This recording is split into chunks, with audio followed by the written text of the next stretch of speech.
Негизи ушул 2009-жылы окуу жайы бүтүп келип ушул Баткен тармагында бир эң көйгөйлүү маселелерде бир өрүк тармагына насип кылып изилдешке мүмкүнчүлүк болуп калды. Ошондой изилдеп биз тапкан проблемаларыбыз бул баягы өрүктүн ички сапаты аябай жакшы, таттуу, даамдуу, башка. Бирок ошол эле мезгилде сырткы формасы, баягы өндүргөн технологиябыз бардыгы бир мурдагы технологияда, анан сорттордун көптүгү бул бизге баягы алыскы чет өлкөгө жакшы сатканга мүмкүнчүлүк бербейт экен. Ошол себептен биз ойлонуп кайра иштетүү тармагына бир жаңылык киргизиш керек. Ички жакшы мүмкүнчүлүктөрүнү, ошол даамдарын пайдаланып, сырткы формасын өзгөртүшүбүз керек деген бир чыйнакка келгенбиз дагы. Ошол негизде бир топ продукцияларды өндүрүп чыгардык. 3 жылдан бери өндүрүү технологияларын өзүбүз разработка кылдык.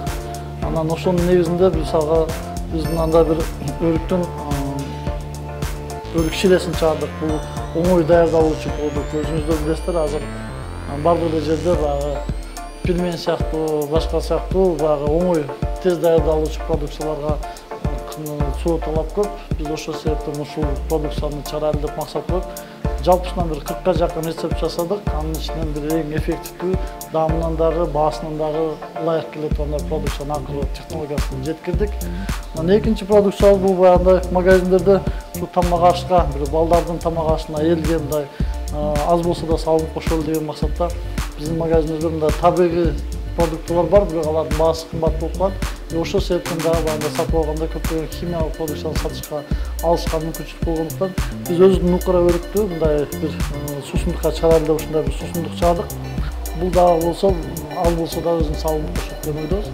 Ошол эле бул кафеге, бул дүкөнгө, анан бул болсо баягы косметика тармагында, бул азыр жакынкы арадагы экспортко ориентированный продукт деп айтсак болот. Себебинде бул суу талап косметика тармагында биринчиден баасы да жакшы болушу мүмкүн.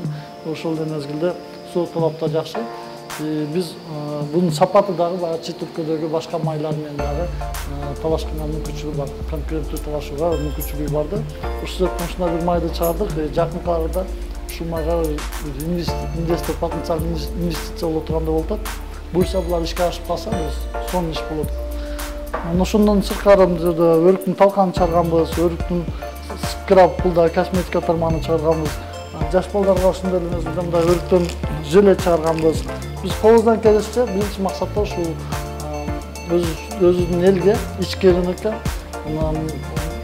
ыңгайлуу баадан сапаттуу нукура продуктыларды сунуштайлы деген чоң максат болду.